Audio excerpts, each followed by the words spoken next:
François Duvalier, known to the world as Papa Doc, was born on April 14, 1907, in Port-au-Prince, Haiti. His birth took place in a country long marked by poverty, foreign interference, and political instability. He was the son of Duval Duvalier, a justice of the peace, and Eurycia Pierre, a homemaker. Despite being raised in modest circumstances, François displayed intelligence and discipline from an early age. His education distinguished him, and in a country where very few had access to higher learning, this would become one of his greatest assets. He attended the Lycée Pétion in Port-au-Prince and later went on to study medicine at the University of Haiti, graduating in 1934 with a degree in medicine. This earned him the title Dr. Duvalier in his community. As a doctor, he specialized in treating tropical diseases such as malaria and typhoid, which plagued rural areas of Haiti. He worked alongside United States health programs during the American occupation of Haiti, building his reputation as a dedicated and compassionate physician. His medical efforts earned him genuine admiration, and in many poor communities, he became seen as a savior. His involvement in public health missions also helped him travel through different parts of Haiti, where he came into contact with the realities of rural poverty, traditional beliefs, and the spiritual influence of Vodou. These encounters shaped his worldview, and in later years, he would blend his knowledge of medicine with manipulation of Vodou imagery to cement his rule. In the 1940s, François became involved in politics. He joined the government under President Dumarçais Estime, serving as the director of the National Public Health Service. Later he became Minister of Health and Labor.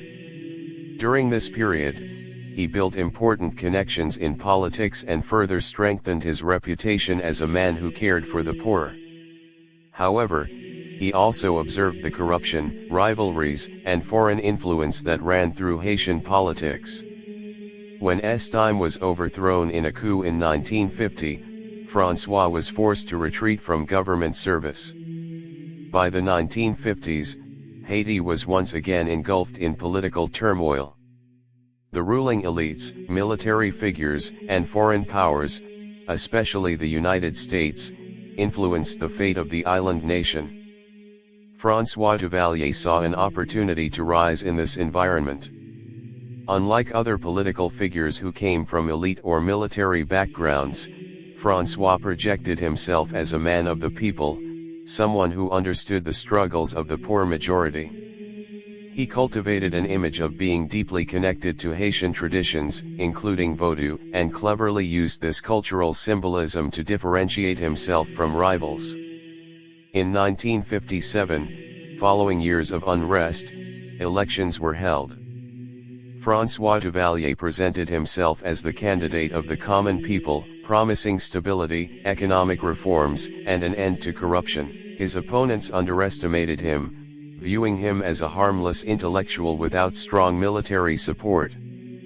However, his connection to rural Haitians, his use of Vodou imagery, and his appeal to the black nationalist movement gave him a strong advantage. Against expectations, Duvalier won the presidency in 1957, marking the beginning of a regime that would transform Haiti for decades. Once in power, François Duvalier moved quickly to secure his position. He was well aware of Haiti's history of coups and foreign meddling. To eliminate threats, he purged the military and filled key positions with loyalists. He also created his infamous paramilitary force, the Tonton Macoute, officially known as the Militia of National Security Volunteers. This group operated outside the traditional military and police structures and answered only to Duvalier. Dressed in straw hats, sunglasses, and armed with machetes, the Tonton Macoute became the terrifying enforcers of his rule. They crushed dissent, spread fear, and carried out assassinations. Duvalier also mastered the art of psychological control. He associated himself with Vodou, presenting himself as a mystical leader who could not be challenged. He adopted the nickname Papa Doc, presenting himself as both father of the nation and protector of the people. He often appeared in public dressed in black suits and dark glasses, cultivating an aura of mystery. Many Haitians came to believe that opposing him meant risking spiritual as well as physical destruction. Economically, Duvalier promised development, but his regime was marked by corruption, mismanagement, and increasing poverty. Foreign aid, especially from the United States, flowed into Haiti during the early years of his rule, as he aligned himself against communism in the context of the Cold War. However, much of this aid was diverted into his personal fortune and to strengthen his power base.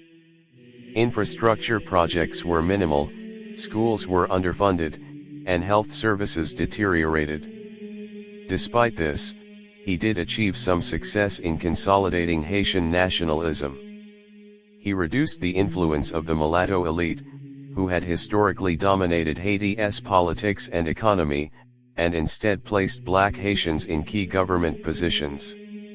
This shift gained him genuine support among segments of the population who saw him as a symbol of empowerment. Papa Doc, however, ruled through terror more than through genuine progress.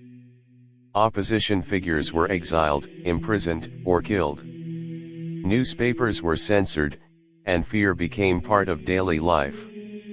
His Tonton Macoute militia operated with impunity, spreading horror throughout the countryside. Families lived in silence, terrified of speaking against the regime, as even a whisper could lead to death. By the 1960s, Duvalier had tightened his grip on power to an extraordinary degree. In 1964, he declared himself president for life, formalizing his dictatorship. This was a turning point, as it meant Haiti was effectively under one man's absolute rule. He claimed divine guidance in his leadership, presenting himself almost as a messianic figure destined to lead Haiti. His personality cult grew to enormous proportions, with his image plastered on walls, coins, and schools.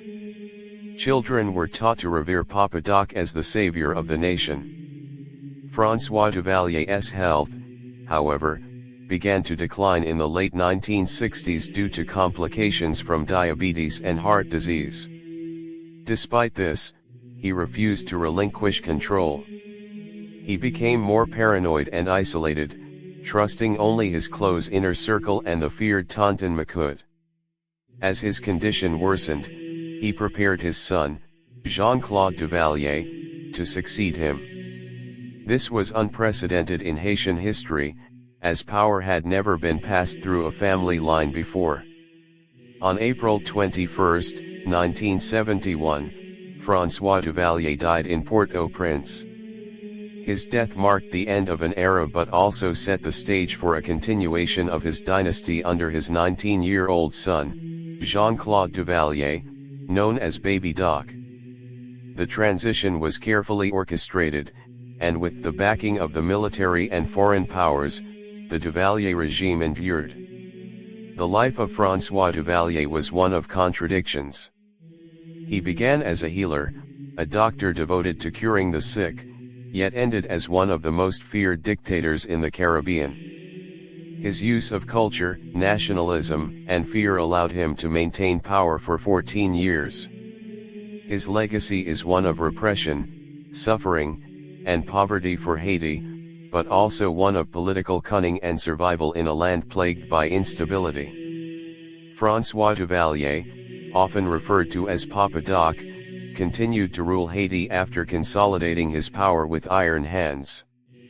By the early 1960s, he had transformed his presidency into an authoritarian dictatorship that relied on fear, loyalty, and ruthless suppression. After recovering from a serious illness in 1959, Duvalier became more suspicious and paranoid, convinced that enemies surrounded him both inside and outside of Haiti. He purged the military and replaced many officers with loyalists, ensuring that the army could not threaten his authority again. His creation of the Tonton Macoute, a paramilitary force named after a mythical bogeyman in Haitian folklore, gave him direct power over the population. This force became infamous for its brutality, murdering thousands of political opponents and spreading terror across Haiti. People lived in constant fear, and even whispers of disloyalty could lead to imprisonment, torture, or death. Duvalier also employed psychological tactics to strengthen his grip on power. Drawing from his background in medicine and his knowledge of Haitian Vodou traditions, he deliberately cultivated a mystical aura around himself. He dressed in dark suits and glasses, resembling the spirit Baron Samedi from Vodou belief, and many Haitians believed he possessed supernatural powers. He encouraged this image, blending politics with religious symbolism to present himself not only as the president but as a divine protector of the nation. This mix of fear, superstition, and propaganda ensured that even many who hated him dared not speak out against him. He silenced independent media, censored opposition voices, and filled the airwaves with messages glorifying his leadership. The cult of personality around Duvalier grew so strong that he became known as Papa Doc, a paternal figure who claimed to embody Haiti itself. In 1964, François Duvalier declared himself president for life, cementing his dictatorship. His rule increasingly isolated Haiti from the international community, yet he skillfully balanced foreign relations to secure aid when possible. During the Cold War, he positioned himself as an opponent of communism, which gained him occasional support and funding from the United States, despite his oppressive policies. However, corruption ran deep in his government, and much of the aid money was siphoned off by Duvalier and his inner circle rather than reaching the Haitian people. Poverty remained widespread, with limited access to education, healthcare, or opportunities for economic improvement. The wealth gap between the ruling elite and the struggling masses grew ever larger, fueling resentment that could not be openly expressed under his regime. Despite his cruelty, Duvalier undertook some projects that he portrayed as efforts to modernize Haiti, though most were limited and heavily propagandized. Roads and public buildings were constructed, but these were often symbols of his power rather than genuine tools for national development. He manipulated elections, ensuring that no opposition party could function and that his control over every institution remained absolute. His rule became dynastic in nature, as he began preparing his son Jean-Claude, known as Baby Doc, to succeed him even before his own death. This was a rare move in modern republics and showcased how far he had gone in turning Haiti into a personal kingdom. By the late 1960s and into the 1970s, Duvalier grew older and increasingly reclusive, but his control did not weaken. He communicated less with the public directly but continued to rule through fear and through the machinery of the Tonton Macoute. The paramilitary group operated with near total impunity, extorting money, controlling neighborhoods, and spreading terror. Stories of disappearances, public executions, and brutal torture spread across Haiti, reinforcing the belief that no one was safe from Papa Doc's reach. Political exiles attempted to organize resistance from abroad, but these movements largely failed to challenge his power, as his regime swiftly crushed dissent within the country. François Duvalier's dictatorship left Haiti scarred, both politically and socially. His blending of Vodou mysticism with authoritarian politics created a unique but devastating form of rule that combined psychological domination with physical violence. His reign entrenched corruption, undermined institutions, and normalized political terror as a way of life in Haiti. When he died on April 21, 1971, at the age of 64, he left behind a country impoverished and traumatized. True to his plan, he was succeeded by his son Jean-Claude Duvalier, who inherited the title of president for life at the age of 19. This transition marked the continuation of the Duvalier dynasty, ensuring that the shadow of Papa Doc would loom over Haiti long after his death. François Duvalier's legacy remains deeply controversial. To some, he represented stability in a historically turbulent nation, using fear to maintain order. To most, however, he is remembered as one of the most ruthless dictators in the Caribbean, a man who exploited tradition, faith, and terror to maintain his hold on power. His life demonstrated how absolute power, once gained, could be preserved through calculated cruelty, manipulation of culture, and relentless suppression of opposition. Even in death, the memory of Papa Doc continued to define Haiti's political history, shaping both the fate of his family and the destiny of the nation he ruled for 14 long years.